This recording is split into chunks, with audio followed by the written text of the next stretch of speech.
America, Israel ಹಾಗೂ Iran ನಡುವಿನ ಯುದ್ಧ 8ನೇ ದಿನವೂ ಮುಂದುವರೆದಿದೆ. ಪಶ್ಚಿಮ ಏಷ್ಯಾದ 2 ದೇಶಗಳ ಮಿಲಿಟರಿ ನೆಲೆಗಳ ಮೇಲೆ ಟೆಹರಾನ್ ಕ್ಷಿಪಣಿ ದಾಳಿ ನಡೆಸಿದೆ. ಇಸ್ರೇಲ್ ಪಡೆಗಳು ಲೆಬನಾನ್ನ ಹಿಜ್ಬುಲ್ಲಾ ಮೇಲೆ ದಾಳಿಯನ್ನು ನಡೆಸಿದ್ದು 8 ಜನರು ಸಾವನ್ನಪ್ಪಿದ್ದಾರೆ. ಖಮೇನಿ ಹತ್ಯೆಗೆ ಪ್ರತೀಕಾರವಾಗಿ ಇರಾನ್ ಬೆಂಬಲಿತ ಹಿಜ್ಬುಲ್ಲಾ ಇಸ್ರೇಲ್ ಮೇಲೆ ದಾಳಿ ನಡೆಸಿದ್ದು ಲೆಬನಾನ್ ಸಂಘರ್ಷಕ್ಕೆ ಕಾರಣವಾಗಿದೆ. ಈ ಯುದ್ಧದ ಪರಿಣಾಮ ಇರಾನ್ನಲ್ಲಿ 1230 ಜನ ಸಾವನ್ನಪ್ಪಿದ್ದಾರೆ. ಲೆಬನಾನ್ನಲ್ಲಿ 70ಕ್ಕೂ ಹೆಚ್ಚು ಜನ ಸಾವನ್ನಪ್ಪಿದ್ದಾರೆ ಅನ್ನೋ ಮಾಹಿತಿ ಸಿಕ್ಕಿದೆ. ಭಾರತೀಯರು ಒಳ್ಳೆ ಆಕ್ಟರ್ ಹೊಂದಿದ್ದಾರೆ ಎಂದು ಅಮೆರಿಕ ಟ್ರೆಜರಿ ಕಾರ್ಯದರ್ಶಿ ವ್ಯಂಗ್ಯವಾಡಿದ್ದಾರೆ. ಜೊತೆಗೆ ಭಾರತ 30 ದಿನಗಳ ಕಾಲ ರಷ್ಯಾದಿಂದ ಇಂಧನ ಖರೀದಿ ಮಾಡಬಹುದು ಅಂತ ಸ್ಕಾಟ್ ಬೆಸೆಂಟ್ ಘೋಷಣೆ ಮಾಡಿದ್ದಾರೆ. ಇಂಧನ ಮಾರುಕಟ್ಟೆ ಸುಸ್ಥಿರವಾಗಿ ಇರಲಿ ಅನ್ನೋ ಕಾರಣಕ್ಕೆ ಈ ಸಡಿಲಿಕೆ ಎಂದಿದ್ದಾರೆ. ಜೊತೆಗೆ ನ್ಯೂ ಡೆಲ್ಲಿ ಒಳ್ಳೆ ಆಕ್ಟರ್ನ ಪಡೆದುಕೊಂಡಿದೆ ಎನ್ನುವ ಮೂಲಕ ಭಾರತೀಯರಿಗೆ ಅಪಮಾನ ಮಾಡಿದ್ದಾರೆ. ಇರಾನ್ನ ಯುದ್ಧ ನೌಕೆ ಭಾರತದಲ್ಲಿ ತಂಗೋಕೆ ಭಾರತ ಅವಕಾಶ ಮಾಡಿಕೊಟ್ಟಿದೆ. ಕೇರಳದ ಕೊಚ್ಚಿಯಲ್ಲಿ IRIS ಲಾವನ್ ಲಂಗರು ಹಾಕೋಕೆ ಭಾರತ ಸರ್ಕಾರ ಒಪ್ಪಿಗೆ ಕೊಟ್ಟಿದೆ. ನಿನ್ನೆಯಷ್ಟೇ ಅಮೆರಿಕ ನೌಕಾಪಡೆ IRIS ದೇನಾ ಟಾರ್ಗೆಟ್ ಅನ್ನು ಮಾಡಿತ್ತು. ಆಗ ಶ್ರೀಲಂಕಾದಲ್ಲಿ ರಕ್ಷಣೆ ಪಡೆಯಲಾಗಿದೆ. ಇದೀಗ ಭಾರತದ ಕೊಚ್ಚಿಯಲ್ಲೂ ಇರಾನ್ ನೌಕೆ ಲಂಗರು ಹಾಕಿದೆ. ಆದರೆ ಇದು ಟೆಕ್ನಿಕಲ್ ಸಮಸ್ಯೆಯಿಂದ ಭಾರತದಲ್ಲಿ ಉಳಿಯೋಕೆ ಅವಕಾಶ ಕೊಟ್ಟಿದ್ದೇವೆ. ಫೆಬ್ರವರಿ 28ರಂದು ಇರಾನ್ ಮನವಿಯನ್ನ ಮಾಡಿತ್ತು ಎನ್ನೋ ಮಾಹಿತಿ ಈಗ ಸಿಕ್ಕಿದೆ. ತಾಂತ್ರಿಕ ಸಮಸ್ಯೆಗಳನ್ನು ಎದುರಿಸುತ್ತಿರುವಂತಹ ಇರಾನ್ ಹಡಗು ಐರಿಸ್ 11 ಅನ್ನ ಕೊಚ್ಚಿ ಬಂದರ್ನಲ್ಲಿ ನಿಲ್ಲಿಸೋಕೆ ಭಾರತ ಅನುಮತಿ ಕೊಟ್ಟಿದೆ. ಈ ಬಗ್ಗೆ ವಿದೇಶಾಂಗ ಸಚಿವ ಜೈಶಂಕರ್ ಮಾತನಾಡಿದ್ದು, ಮಾನವೀಯ ಆಧಾರದ ಮೇಲೆ ನಿಲ್ಲಿಸೋಕೆ ಅನುಮತಿ ನೀಡಿದ್ದೇವೆ ಅಂತಂದ್ರು. ಇಂದಿನಿಂದ LPG ಸಿಲಿಂಡರ್ ಬೆಲೆಯಲ್ಲಿ ಏರಿಕೆಯಾಗಿದೆ. 14.2 kg ಗೃಹ ಬಳಕೆಯ ಸಿಲಿಂಡರ್ ಬೆಲೆಯಲ್ಲಿ 60 ರೂಪಾಯಿ ಹೆಚ್ಚಳವಾಗಿದೆ. ಅದೇ ರೀತಿ ವಾಣಿಜ್ಯ ಬಳಕೆಯ ಸಿಲಿಂಡರ್ ದರ 115 ರೂಪಾಯಿ ಹೆಚ್ಚಳವಾಗಿದೆ. ಹೊಸ ದರ ದೇಶದಾದ್ಯಂತ ಇಂದಿನಿಂದಲೇ ಜಾರಿಗೆ ಬಂದಿದೆ. ಮಧ್ಯಪ್ರಾಚ್ಯ ರಾಷ್ಟ್ರಗಳಲ್ಲಿ ಉಂಟಾಗಿರುವ ಸಂಘರ್ಷದಿಂದ ಅನಿಲ ಕೊರತೆ ಉಂಟಾಗಿದ್ದು ದರ ಏರಿಕೆಗೆ ಕಾರಣ ಎನ್ನಲಾಗ್ತಿದೆ. ಆದರೆ ಇಂಧನ ಶಾರ್ಟೇಜ್ ಇಲ್ಲ ಅಂತ ಇಂಧನ ಕಂಪನಿಗಳು ಹೇಳಿಕೊಂಡಿವೆ. ಕಳೆದ 3 ದಿನಗಳಿಂದ LPG ಗ್ಯಾಸ್ ಬಾರದ ಹಿನ್ನೆಲೆಯಲ್ಲಿ ಆಟೋ ಗ್ಯಾಸ್ ಪ್ರತಿ ಲೀಟರ್ಗೆ 4.5 ರೂಪಾಯಿ ದರ ಏರಿಕೆಯಾಗಿದೆ. ಕಳೆದ 4 ದಿನಗಳ ಹಿಂದೆ 1 ಲೀಟರ್ಗೆ 59 ರೂಪಾಯಿ ಇತ್ತು. ಈಗ 64ಕ್ಕೆ ಏರಿಕೆಯಾಗಿದೆ. ಕಳೆದ 3 ದಿನಗಳಿಂದ LPG ಗ್ಯಾಸ್ ಬರ್ತಿಲ್ಲ ಅಂತ ಬಂಕ್ ಮಾಲೀಕರು ಬೋರ್ಡ್ ಅನ್ನು ಹಾಕಿದ್ದಾರೆ.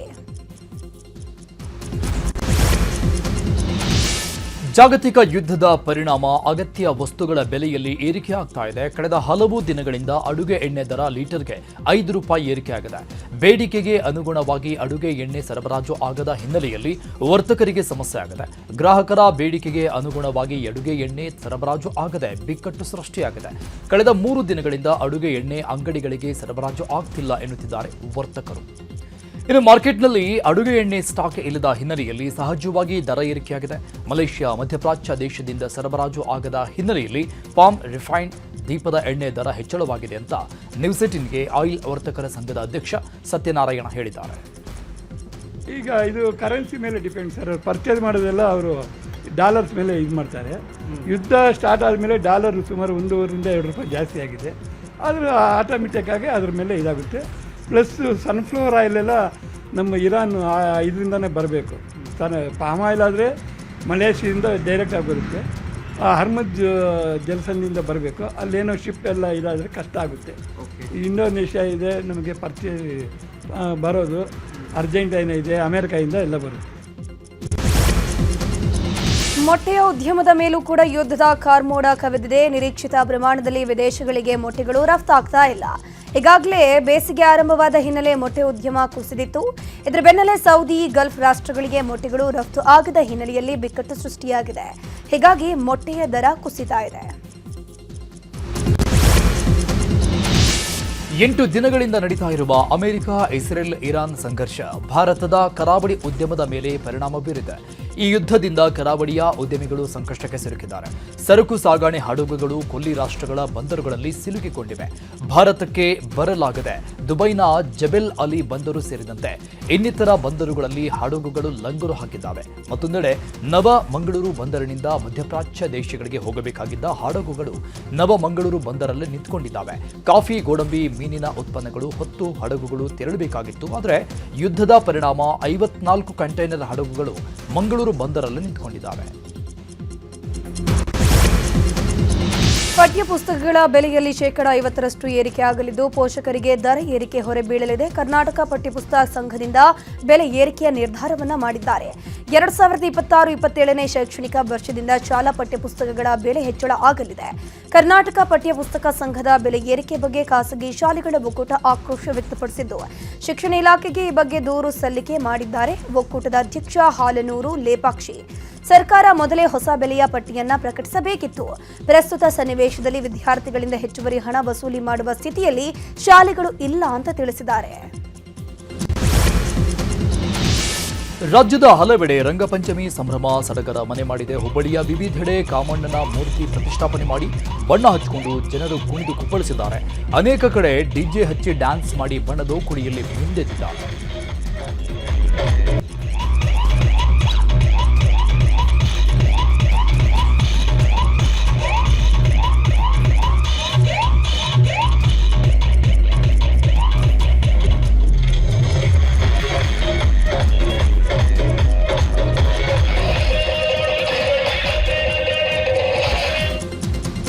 ಗದಗ ಬೆಟಗೇರಿ ಅವಳಿ ನಗರದಲ್ಲಿ ರಂಗಪಂಚಮಿಯ ಸಂಭ್ರಮ ಜೋರಾಗಿದೆ. ಹೋಳಿ ಹಬ್ಬದ ಅಂಗವಾಗಿ ಹುಡ್ಕೋ ಕಾಲೋನಿಯಲ್ಲಿ ಡಿಜೆ ಸೌಂಡ್ಗೆ ಮಕ್ಕಳು, ಯುವಕರು, ಯುವತಿಯರು ಸೇರಿದಂತೆ ಎಲ್ಲರೂ ಪರಸ್ಪರ ಬಣ್ಣ ಹಚ್ಚಿಕೊಂಡು ರೈನ್ ಡ್ಯಾನ್ಸ್ ಮಾಡಿ ಸಂಭ್ರಮಿಸಿದ್ದಾರೆ.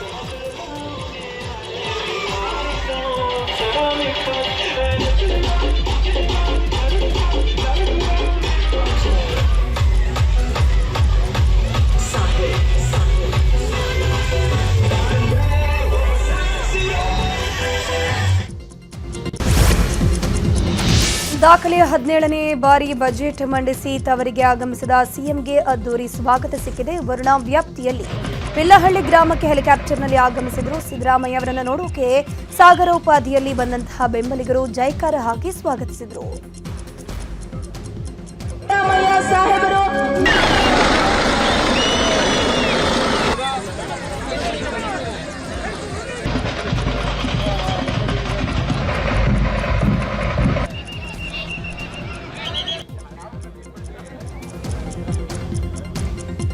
ಕೆಎಸ್ಐಸಿ ಜಾಗದಲ್ಲಿ ಕ್ರೀಡಾಂಗಣ ನಿರ್ಮಾಣಕ್ಕೆ ವಿರೋಧ ವ್ಯಕ್ತವಾಗ್ತಿರುವುದಕ್ಕೆ ಸಿಎಂ ಪುತ್ರ ಯತೀಂದ್ರ ಗರಂ ಆಗಿದ್ದಾರೆ. ಕೆಲವರು ರಾಜಕೀಯ ಮಾಡ್ತಿದ್ದಾರೆ, ಅಧಿಕಾರಿಗಳು ಆ ಜಾಗ ಸೂಕ್ತ ಅಂತ ಹೇಳಿದ ಮೇಲೆಯೇ ಸ್ಥಳ ಆಯ್ಕೆ ಮಾಡಿದ್ದು. ಹೀಗಾಗಿ ಕ್ರೀಡಾಂಗಣ ನಿರ್ಮಾಣ ಮಾಡಿರೋದ್ರಿಂದ ಸಿಲ್ಕ್ ಫ್ಯಾಕ್ಟರಿಗೆ ಯಾವ ತೊಂದರೆಯೂ ಇಲ್ಲ ಅಂತ ಮೈಸೂರಿನಲ್ಲಿ ಸ್ಪಷ್ಟನೆ ಕೊಟ್ಟರು. ಕೆಎಸ್ಐಸಿ ಕ್ರೀಡಾಂಗಣ ಬಂದರೆ ಕೆಎಸ್ಐಸಿ ಕಾರ್ಯಕ್ರಮ ಮುಚ್ಚೋಗುತ್ತೆ ಅಂತ ಹೇಳಿ ಸುಳ್ಳು ಸುದ್ದಿ ಹಬ್ಬಿಸಿದ್ದಾರೆ. ಮತ್ತು ಕೆಲವರು ಪಾಪ ಜೆನ್ಯೂನಾಗಿ ಆತಂಕನೂ ಪಡ್ತಾ ಇದ್ದಾರೆ. ಬಟ್ ಅವ್ರಿಗೆಲ್ಲರಿಗೂ ನಾನು ಸ್ಪಷ್ಟವಾಗಿ ಹೇಳೋದೇನಪ್ಪ ಅಂತಂದರೆ ಕೆಎಸ್ಐಸಿ ಸರ್ಕಾರಿ ಕಾರ್ಖಾನೆ, ಅದರೊಳಗಡೆ ನಮ್ಮ ಕ್ಷೇತ್ರದ ಮತದಾರರಿಗೆ ಅದು ಕೆಲಸ ಕೊಟ್ಟಿರುವಂಥ ಕಾರ್ಖಾನೆ. ಸೊ ಅದನ್ನು ಮುಚ್ಚಿದ್ರೆ ನಮಗೆ ನಷ್ಟ. ಸೊ ಹಾಗಾಗಿ ನಾವು ಯಾವತ್ತೂ ಕೂಡ ಕಾರ್ಖಾನೆ ಮುಚ್ಚೋದಿಲ್ಲ, ಮುಚ್ಚಕ್ಕೆ ಬಿಡೋದೂ ಇಲ್ಲ. ಬಟ್ ಅಧಿಕಾರಿಗಳ ಸೂಕ್ತವಾದಂಥ ಜಾಗ ಅದೇ ಅಂತ ಹೇಳಿದ್ದಕ್ಕೆ ನಾವು ಅದನ್ನು ಸೆಲೆಕ್ಟ್ ಮಾಡಿದ್ದು. ಸರಿ, ಅವ್ರು ಕೊಟ್ಟರೋ ಕಾರಣಗಳನ್ನ ಪರಿಶೀಲನೆ ಮಾಡಿ ಆ ಕಾರಣಗಳು ಜೆನ್ಯೂನ್ ಆಗಿದ್ದರೆ ನಿಜವಾಗ್ಲೂ ಅದರಿಂದ ಕಾರ್ಖಾನೆಗೆ ತೊಂದರೆ ಆಗುತ್ತೆ. ನಾವು ಅಲ್ವಾ ಮಾಡೋದು ಬೇಡ. ಸೂಟಬಿಲಿಟಿ ರಿಪೋರ್ಟ್ ಕೊಡಿ. ಆ ರಿಪೋರ್ಟ್ ಬಂದ ಮೇಲೆ ಅದರ ಮೇಲೆ ತೀರ್ಮಾನ ಮಾಡ್ತೀವಿ. ಯಾಕೆ ಅಂತಂದರೆ ಈಗ ಸಿಂಪಲ್ ಅಲ್ಲಿ ಯಾರು ಪ್ರತಿಭಟನೆ ಮಾಡಿದಾರೋ ಅವ್ರ ಮಕ್ಕಳಿಗೋಸ್ಕರ ಯಾಕೆ. ಮುಖ್ಯಮಂತ್ರಿ ಸಿದ್ದರಾಮಯ್ಯ ಬಜೆಟ್ ಮಂಡಿಸಿದ ಮರುದಿನವೇ ನಾಯಕತ್ವ ಚರ್ಚೆ ಮತ್ತೆ ಮುನ್ನೆಲೆಗೆ ಬಂದಿದೆ. ಮೈಸೂರಲ್ಲಿ ಪ್ರತಿಕ್ರಿಯಿಸಿದ ಸಿಎಂ ಸಿದ್ದರಾಮಯ್ಯ, ಹೈಕಮಾಂಡ್ ಅಧಿಕಾರ ಬಿಡಿ ಅಂದ್ರೆ ಬಿಡ್ತೀನಿ, ಇಲ್ಲ ಅಂದ್ರೆ ಇಲ್ಲ ಅಂತ ಕಡ್ಡಿ ತುಂಡರಿಸಿದಂತೆ ಡಿಕೆ ಬಣಕ್ಕೆ ತಿರುಗಿಟ್ಕೊಟ್ಟಿದ್ದಾರೆ. ಹೈಯೆಸ್ಟ್ ಬಜೆಟ್ ಮಂಡಿಸಿರೋದು ನಾನೇ. ಹೈಕಮಾಂಡ್ ಅವರು ಅವಕಾಶ ಕೊಟ್ಟರೆ ಮಂಡಿಸ್ತೀನಿ. ವಿಶ್ವಾಸ ಇದೆ. ಹೈಕಮಾಂಡ್ ಅವರು ಅಂತಿಮವಾಗಿ ಹೈಕಮಾಂಡ್ ಏನ್ ತೀರ್ಮಾನ ಮಾಡ್ತಾರೆ ಅದಕ್ಕೆ ಬದ್ಧನಾಗಿದ್ದೀನಿ ಅಂತ. ಕಾರ್ಡ್ ಮುರಿಯೋದು ಬಹಳ ಇಂಪಾರ್ಟೆಂಟ್ ಅಲ್ಲ. ಅವಕಾಶ ಜನಗಳಿಗೆ ಅವಕಾಶ ಕೊಟ್ಟರೆ ಮಂಡಿಸ್ತಕ್ಕಂಥ ನಮ್ಗೆ ಯಾವಾಗಲೂ ವಿಶ್ವಾಸ ಇದ್ದೇ ಇರ್ತದೆ. ಹೈಕಮಾಂಡ್ ಮೇಲೆ ವಿಶ್ವಾಸ ಇಲ್ಲದೆ ಇನ್ಯಾರ ಮೇಲೆ ವಿಶ್ವಾಸ ಈಗ ಯಾಕಂದ್ರೆ ಮತ್ತೆ ಶುರು ಮಾಡಿದ್ದಾರೆ ಸರ್. ಬಜೆಟ್ ಆದ್ಮೇಲೆ ಬಿಡ್ತಾರಂತೆ, ಯುಗಾದಿ ಆದ್ಮೇಲೆ ಬಿಡ್ತಾರಂತೆ. ಅವ್ರು ಏನಾರ ಹೇಳ್ಕೊಳ್ಳಪ್ಪ. Ultimately high command has to take a decision. High command ಬಿಡುವಂತಂದ್ರೆ ಬಿಡ್ತೀನಿ, ಮುಂದುವರಿದಿ ಅಂತಂದ್ರೆ ಮುಂದುವರಿ. ರಾಜ್ಯ ಬಜೆಟ್ಗೆ ಬಿಜೆಪಿ ವ್ಯಂಗ್ಯ ವಿಚಾರದ ಬಗ್ಗೆ ಸಚಿವ ಎಂಸಿ ಸುಧಾಕರ್ ವಾಗ್ದಾಳಿ ನಡೆಸಿದ್ದಾರೆ. ಧಾರವಾಡದಲ್ಲಿ ಮಾತನಾಡಿರುವ ಅವರು, ಬಿಜೆಪಿ ಅವರಿಗೆ ಇನ್ನೇನ್ ಗತಿ ಇಲ್ಲ, 2023ರಲ್ಲಿ ರಾಜ್ಯ ಸರ್ಕಾರದ ಮೇಲೆ ಬಹಳ ಹೊರೆ ಇಟ್ಟು ಹೋಗಿದ್ರು ಅಂತ ಆರೋಪವನ್ನ ಮಾಡಿದ್ರು. ಇದೇ ವೇಳೆ ಇಡೀ ದೇಶಕ್ಕೆ ಚೆಂಬು ಕೊಡ್ತಾ ಇರೋದು ಕೇಂದ್ರ ಸರ್ಕಾರ. 2014ರ ಮುಂಚೆ 53 ಲಕ್ಷ ಕೋಟಿ ಸಾಲ ಇತ್ತು, ಈಗ ಒಟ್ಟು 218 ಲಕ್ಷ ಕೋಟಿ ಸಾಲವಾಗಿದೆ ಅಂತ ವಾಗ್ದಾಳಿ ನಡೆಸಿದ್ದಾರೆ. BJP ಅವ್ರಿಗೆ ಇನ್ನೇನು ಇಲ್ಲಿ ಗೊತ್ತಿಲ್ಲ ಅವ್ರಿಗೆ. ಅವರು 2023ರಲ್ಲಿ ರಾಜ್ಯ ಸರ್ಕಾರದ ಮೇಲೆ ಎಷ್ಟು ಹೊರೆಯನ್ನು ಇಟ್ಟೋಗಿದ್ರು ಅವರು. ಏನೆಲ್ಲ ಅವರು ಬಜೆಟಲ್ಲಿ ಅವಕಾಶ ಇಲ್ಲದೇ ಇರೋದಕ್ಕೆಲ್ಲ ಅವರು ಚುನಾವಣೆಯಲ್ಲಿ ಗೆಲ್ಲೇಬೇಕು ಅಂಥೇಳಿ ಅನ್ಪ್ಲ್ಯಾನ್ಡ್ ಎಕ್ಸ್ಪೆಂಡಿಚರ್ ಎಷ್ಟು ಮಾಡಿ ಹೋಗಿದ್ರು. ಈಗ ಇಷ್ಟೆಲ್ಲ ನಾವು 52,000 ಕೋಟಿ ಗ್ಯಾರಂಟಿಗಳಿಗೆ ಕೊಟ್ಟಿರೋವಂಥದ್ದು ನಿಖರವಾಗಿ ಮೊನ್ನೆ ಫೆಬ್ರವರಿ ಕಡೆವರೆಗೂ 1,21,000 ಕೋಟಿವರೆಗೂ ನಾವು ಗ್ಯಾರಂಟಿಗಳಿಗೆ ವಿನಿಯೋಗಿಸಿದ್ದೀವಿ. ಇಷ್ಟೆಲ್ಲರ ನಡುವೆ ಅವರು 2,65,000 ಕೋಟಿ ಇತ್ತು. 2,65,000 ಕೋಟಿ ಇತ್ತು ಬಜೆಟ್ ಗಾತ್ರ. ಈಗ ಬಜೆಟ್ ಗಾತ್ರ ಎಷ್ಟಾಗಿದೆ? 4,48,000 ಕೋಟಿವರೆಗೂ ಆಗಿದೆ. ಕೇಂದ್ರ ಸರ್ಕಾರದ ಸಾಲ ಎಷ್ಟಿದೆ? ಇವತ್ತು ಇಡೀ ದೇಶಕ್ಕೆ ಚೊಂಬು ಕೊಡ್ತಾ ಇರುವಂಥದ್ದು ಕೇಂದ್ರ ಸರ್ಕಾರ. 11-12 ವರ್ಷಗಳಲ್ಲಿ 53 ಇದ್ದಿದ್ದು 2,18,000 ಹೆಂಗಾಯಿತು? 200. ರಾಜ್ಯ ಬಜೆಟ್ನಲ್ಲಿ HN ವ್ಯಾಲಿ ನೀರಿನ 3ನೇ ಹಂತದ ಶುದ್ಧೀಕರಣ ಪ್ರಸ್ತಾಪ ಮಾಡದ ಹಿನ್ನೆಲೆಯಲ್ಲಿ ಸಿಎಂ ಡಿಸಿಎಂಗೆ ರೈತ ಯುವ ಮುಖಂಡ ಹರೀಶ್ ರೆಡ್ಡಿ ನೀರು ಪಾರ್ಸಲ್ ಮಾಡಿದ್ದಾರೆ. ಚಿಕ್ಕಬಳ್ಳಾಪುರ ನಗರದ ಹೊರವಲಯದಲ್ಲಿರುವ ಕಂದವಾರ ಕೆರೆಯಿಂದ ಬಾಟಲಿಗಳ ಮೂಲಕ ನೀರು ಕೊರಿಯರ್ ಮಾಡಿ ಆಕ್ರೋಶ ವ್ಯಕ್ತಪಡಿಸಿದ್ದಾರೆ.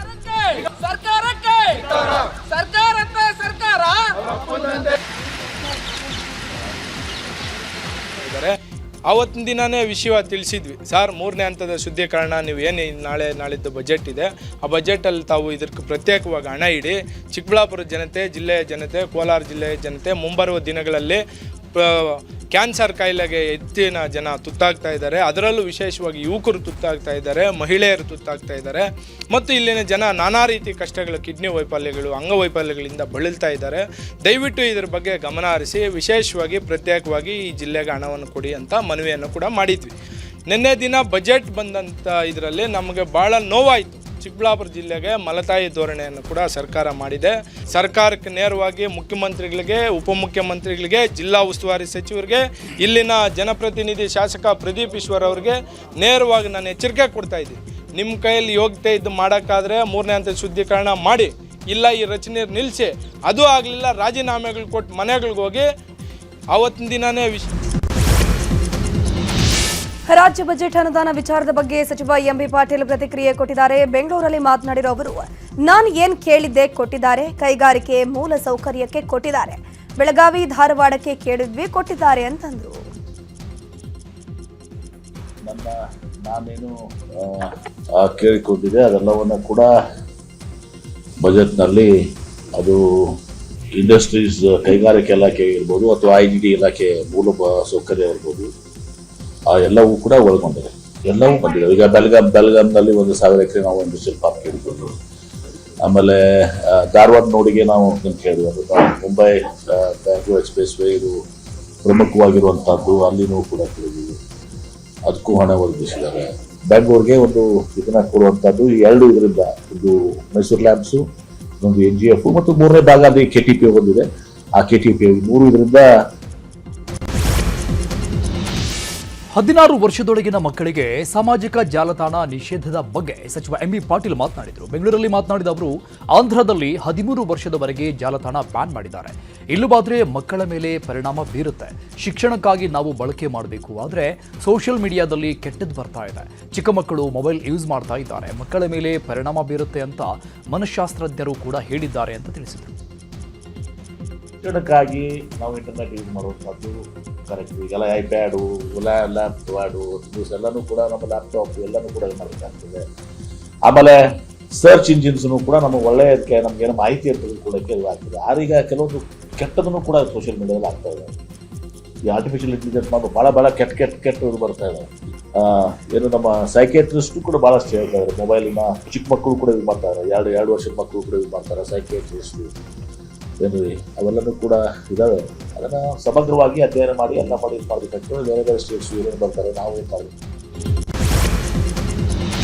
ಬಜೆಟ್ನಲ್ಲಿ ನಾನು ನಿರೀಕ್ಷಿಸಿದಷ್ಟು ಸಿಎಂ ಅನುದಾನ ಕೊಟ್ಟಿದ್ದಾರೆ ಅಂತ ಲೋಕೋಪಯೋಗಿ ಸಚಿವ ಸತೀಶ್ ಜಾರಕಿಹೊಳಿ ಹೇಳಿದ್ದಾರೆ. ಬೆಂಗಳೂರಲ್ಲಿ ಸಿಎಂ ಬಜೆಟ್ ಕುರಿತು ಮಾತನಾಡಿದ ಅವರು, ಸೇತುವೆ ಕಟ್ಟೋಕೆ 2,000 ಕೋಟಿ ಕೊಟ್ಟಿದ್ದಾರೆ. ಕಳೆದ ಬಾರಿ ನನ್ನ ಇಲಾಖೆಗೆ ಬಂದಿರೋ ಹಣಕ್ಕಿಂತ ಜಾಸ್ತಿ ಬಂದಿದೆ ಅಂತ ಅಂದ್ರು. ಇದೇ ವೇಳೆ ಸಾಲ ಮಾಡದೆ ಬಜೆಟ್ ಬ್ಯಾಲೆನ್ಸ್ ಮಾಡೋಕ್ಕಾಗಲ್ಲ ಅಂತ ಸತೀಶ್ ಸಮರ್ಥಿಸಿಕೊಂಡಿದ್ದಾರೆ. ಕೊಟ್ಟಿದ್ದಾರೆ. ನಾವೇನು ಕೇಳಿದ್ದೀವಿ ಅದನ್ನೇ ಕೇಳಿದ್ದೀವಿ, ಬ್ರಿಡ್ಜಸ್ ಕೇಳಿದ್ದೀವಿ. ಭಾಳ ಹಿಂದೆ ಕೊಟ್ಟಿದ್ರೆ 2,000 ಕೋಟಿ ಇದು ಸಲ ಕೊಡಬೇಕಂತ ನಮ್ಮ ಮೇನ್ ಫಸ್ಟ್ ಪ್ರಯಾರಿಟಿ ಬ್ರಿಡ್ಜಸ್. ಕಳೆದ 20 ವರ್ಷಗಳಲ್ಲಿ ಯಾವುದೇ ಸರ್ಕಾರ, ಹಿಂದಿನ ನಮ್ಮ ಸರ್ಕಾರ BJP JDS ಸರ್ಕಾರದಲ್ಲಿ ಬ್ರಿಡ್ಜಸ್ಗೆ ಪ್ರಾಮುಖ್ಯತೆ ಕೊಟ್ಟಿರಲಿಲ್ಲ. ಬಜೆಟ್ ಬುಕ್ನಲ್ಲಿ ನಮ್ಮ ಊರ ಹೆಸರು ಬರಬೇಕು, ಜಿಲ್ಲೆ ಹೆಸರು ಬರಬೇಕಂತ ಅವ್ರು ಹೇಳಿದರು. ಈಗ ನಮ್ಗೆ 2,000 ಕೋಟಿ ಬ್ರಿಡ್ಜಸ್ ಕೊಟ್ಟಿದ್ದಾರೆ. ಅದು ಹೆಚ್ಚು ಕಮ್ಮಿ 80ರಿಂದ 100 ಶಾಸಕರು ಕವರ್ ಆಗ್ತಾರೆ. ಸಿಎಂ ಸಿದ್ದರಾಮಯ್ಯ ಮಂಡಿಸಿದ್ದು ದಾಖಲೆ ಬಜೆಟ್ ನಿಜ, ಆದರೆ ಇದರ ಎಫೆಕ್ಟ್ ಮುಂದಿನ ದಿನಗಳಲ್ಲಿ ಕಾಣಲಿದೆ ಅಂತ ಕೇಂದ್ರ ಸಚಿವ ಎಚ್ ಡಿ ಕುಮಾರಸ್ವಾಮಿ ಭವಿಷ್ಯ ನುಡಿದಿದ್ದಾರೆ. ಮಂಡ್ಯದಲ್ಲಿ ಮಾತನಾಡಿದ ಎಚ್ಚರಿಕೆ, ಈಗಾಗಲೇ ಬಹಳ ಆರ್ಥಿಕ ಸಲಹೆಗಾರರು ಇದರ ದುಷ್ಪರಿಣಾಮದ ಬಗ್ಗೆ ಎಚ್ಚರಿಸಿದ್ದಾರೆ. ಈಗ ಅವರು ತೋರಿಸಿರುವ ಅಂಕಿ ಅಂಶಗಳು ನಾವು ಅಭಿವೃದ್ಧಿ ಪಥದಲ್ಲಿದ್ದೀವಿ ಎನ್ನುತ್ತಾರೆ. ಆದರೆ ರಿಸರ್ವ್ ಬ್ಯಾಂಕ್ ಕೊಟ್ಟಿರೋ ವರದಿ ಪ್ರಕಾರ GDP ಬೆಳವಣಿಗೆಯ 25% ಒಳಗಿರಬೇಕು. ಆದರೆ ಈಗ ಅದು ಮೀರಿದೆ. ಇವರು ಗ್ಯಾರಂಟಿಗೆ 78,000 ಕೋಟಿ ಇಟ್ಟಿದ್ದಾರೆ. ಇದಕ್ಕೆಲ್ಲ ದುಡ್ಡು ಎಲ್ಲಿಂದ ತರ್ತಾರೆ ಅನ್ನೋದು ಗೊತ್ತಿಲ್ಲ ಅಂತ ಹೇಳಿದ್ದಾರೆ. ದಾಖಲೆ ಬಜೆಟ್ಗೇನು ಅದರಲ್ಲೇನು ನೀವು ಇಲ್ಲ ಅಂತ ಹೇಳಾಗೇನು, ದಾಖಲೆ ಬಜೆಟ್ ಮಂಡನೆ ಮಾಡಿದ್ದಾರೆ.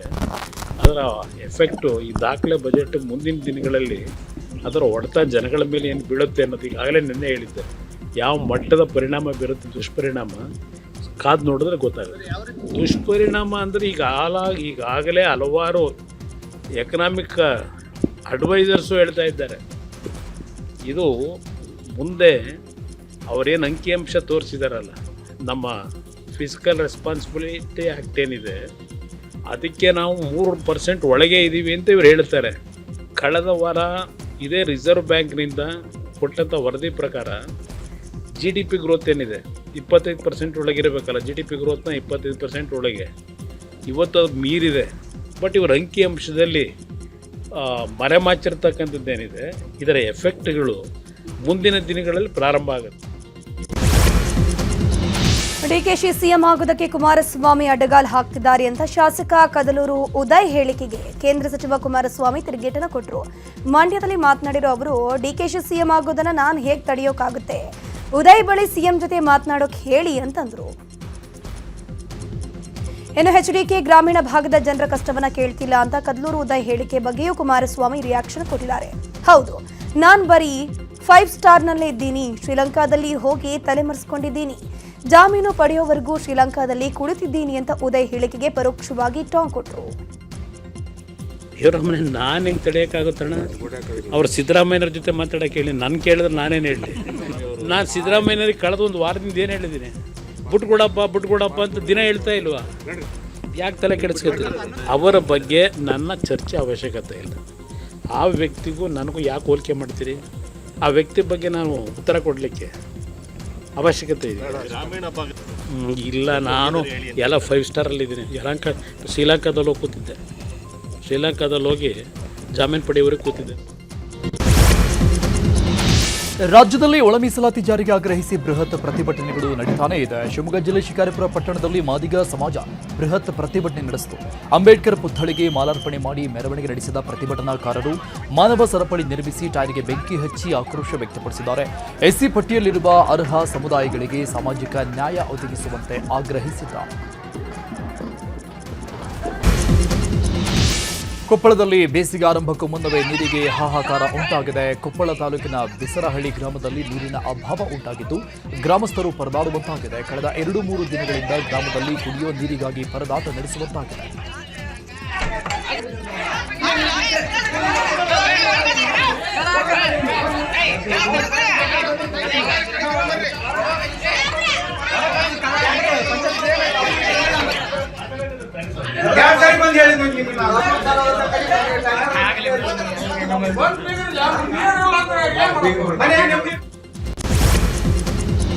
ಬೆಂಗಳೂರು ದಕ್ಷಿಣ ಜಿಲ್ಲೆ ರಾಮನಗರದಲ್ಲಿ ರಸ್ತೆ ಗುಂಡಿಗಳಿಂದ ಗಂಡಾಂತರ ಎದುರಾಗಿದೆ. ರಾಮನಗರದ ರೈಲ್ವೆ ನಿಲ್ದಾಣದ ರಸ್ತೆ ಮಾರಕವಾಗಿ ಪರಿಣಮಿಸಿದ್ದು ರಾಮನಗರ ಹುಣಸನಹಳ್ಳಿ ಕನಕಪುರ ರಸ್ತೆಯು ಹಾಳಾಗಿ ಹೋಗಿದೆ. ನಗರದ ಪ್ರಮುಖ ರಸ್ತೆಗಿಲ್ಲ ಡಾಂಬರ್ ಭಾಗ್ಯ ಎನ್ನುವಂತಾಗಿದೆ. ಧಾರವಾಡದಲ್ಲಿ ಕ್ರೀಡಾ ಇಲಾಖೆ ಅಧಿಕಾರಿಗಳ ನಿರ್ಲಕ್ಷ್ಯದಿಂದ ಈಜುಕೊಳ ಹಾಗೂ ಕ್ರೀಡಾ ಸಂಕೀರ್ಣ ಉದ್ಘಾಟನೆ ಆಗಿಲ್ಲ. 60 ಕೋಟಿ ವೆಚ್ಚದಲ್ಲಿ 2 ವರ್ಷದಲ್ಲಿ ಮುಗಿಯಬೇಕಾಗಿದ್ದ ಕಾಮಗಾರಿ 7 ವರ್ಷಗಳಲ್ಲಿ ಮುಗಿದಿದೆ. ಆದರೆ ಈವರೆಗೂ ಉದ್ಘಾಟನೆ ಆಗದೆ ಜನರ ಉಪಯೋಗಕ್ಕೆ ಇಳಿದಂತಾಗಿದೆ. ರಾಯಚೂರು ಜಿಲ್ಲೆಯ ಲಿಂಗಸಗೂರು ತಾಲೂಕಿನಾದ್ಯಂತ ಇಸ್ಪೀಟ್ ದಂಧೆ ಎಗ್ಗಿಲ್ಲದೆ ನಡೀತಾ ಇದೆ. ಲಿಂಗಸಗೂರು ತಾಲೂಕಿನ ಮುದ್ಗಲ್ ಭಾಗದ ಚತ್ತರ್ ಗ್ರಾಮದಲ್ಲಿ ಯಾರ ಭಯವೂ ಇಲ್ಲದೆ ಜೂಜಾಟ ಆಡುತ್ತಿರುವ ವಿಡಿಯೋ ವೈರಲ್ ಆಗಿದೆ.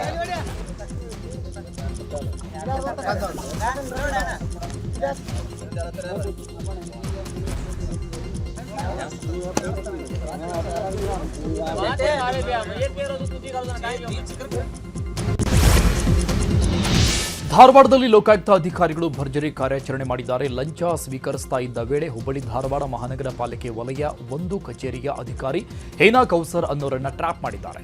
ರೊಟ್ಟಿ ಅಂಗಡಿಗೆ ಲೈಸೆನ್ಸ್ ನೀಡುವ ವಿಚಾರಕ್ಕೆ ಮಾಳೆಪ್ಪ ತಳವಾರ್ ಅನ್ನೋರ ಬಳಿ ಹೇನಾ ಕೌಸರ್ 4,500 ರೂಪಾಯಿಗೆ ಬೇಡಿಕೆ ಇಟ್ಟಿದ್ದರು.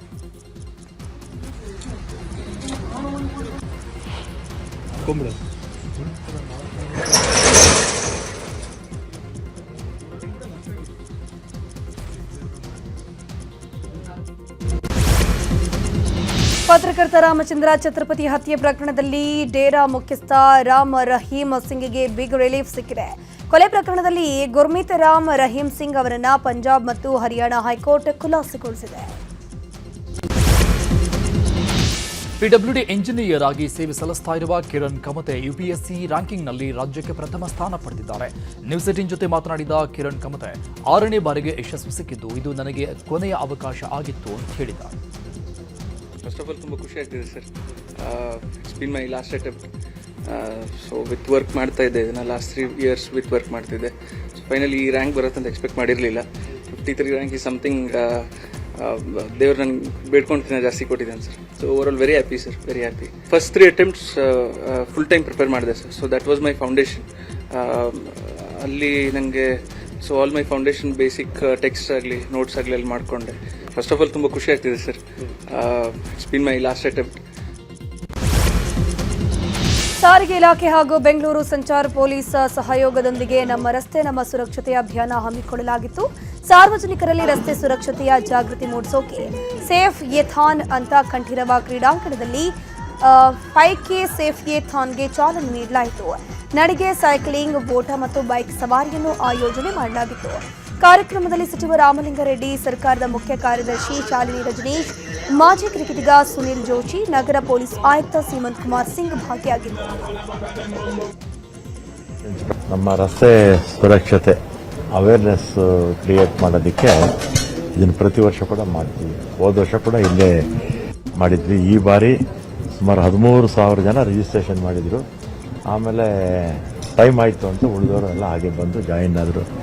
ಸೈಕ್ಲಿಂಗು ಇತ್ತು ಮತ್ತು ಓಟನೂ ಇತ್ತು. ಇದು ಸುರಕ್ಷತೆ ದೃಷ್ಟಿಯಿಂದ ಇದನ್ನು ಆಗಾಗ ಮಾಡ್ತಾ ಇರ್ತೀವಿ.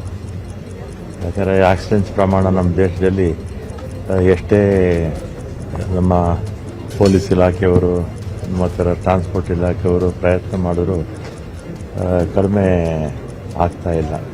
ಇದು ಅಂತಾರಾಷ್ಟ್ರೀಯ ಮಟ್ಟದಲ್ಲಿ ಭಾಳಷ್ಟು ಪ್ರಯತ್ನ ಮಾಡ್ತಾ ಇದ್ದಾರೆ ಆಕ್ಸಿಡೆಂಟ್ಸ್ ಪ್ರಮಾಣವನ್ನು ಅರ್ಧಕ್ಕೆ ಇಳಿಸಬೇಕು ಅಂತ. ಫಸ್ಟ್ ಆಫ್ ಆಲ್ ನಾನು transport department, youth services department ಮತ್ತು ನಮ್ಮ ಪೊಲೀಸ್ ಡಿಪಾರ್ಟ್ಮೆಂಟ್ ಎಲ್ಲ ಸೇರಿ ಜಂಟಿಯಾಗಿ ಇದು ಭಾಳ ಚೆನ್ನಾಗಿ ಒಂದು ಪ್ರೋಗ್ರಾಮ್ ಇಟ್ಕೊಂಡಿದ್ದಾರೆ. ನಾವು ಹೇಳೋದು ಕರೆಕ್ಟ್. ಇದು ಮುಖ್ಯವಾಗಿ ಏನ್ ಇರಬೇಕು, ರೋಡ್ ಸೇಫ್ಟಿ. ಅದೇ ಲೋಗೋ ಇದೆ, ರೋಡ್ ಸೇಫ್ಟಿ ಚಾಂಪಿಯನ್ ಅಂತ. ಸೊ ರೋಡ್ ಸೇಫ್ಟಿ ಎಷ್ಟು ನಾವು ಹೇಳಿದ್ರೆ ಅಷ್ಟು ಕಡಿಮೆ ಇದೆ ಅಂತ, ಅಷ್ಟು ನಾವು ಅವೇರ್ನೆಸ್ ಕ್ಯಾಂಪೇನ್ ಮಾಡಬೇಕು, ಎನ್ಫೋರ್ಸ್ಮೆಂಟ್ ಮಾಡಬೇಕು, ಡಿಸಿಪ್ಲಿನ್ ತರಬೇಕು ಎಲ್ಲ ಕಡೆ ಇದು. ಸೊ ರೋಡ್ ಸೇಫ್ಟಿದು ಇದು ಇಂಪಾರ್ಟೆಂಟ್ ಪಾರ್ಟ್ ಇದೆ, ಅವೇರ್ನೆಸ್. ಆ ಅವೇರ್ನೆಸ್ ನಿಟ್ಟಿನಲ್ಲಿ ಟ್ರಾನ್ಸ್ಪೋರ್ಟ್ ಡಿಪಾರ್ಟ್ಮೆಂಟ್ ಅವರು ನಾವೆಲ್ಲ ಸೇರಿ ಅದು ಬಹಳ ಒಳ್ಳೆ ಕಾರ್ಯಕ್ರಮ ಆಗ್ತಾ ಇದೆ. ಬಟ್ ಜನ ಈಗ ಜಸ್ಟ್ ಸುನಿಲ್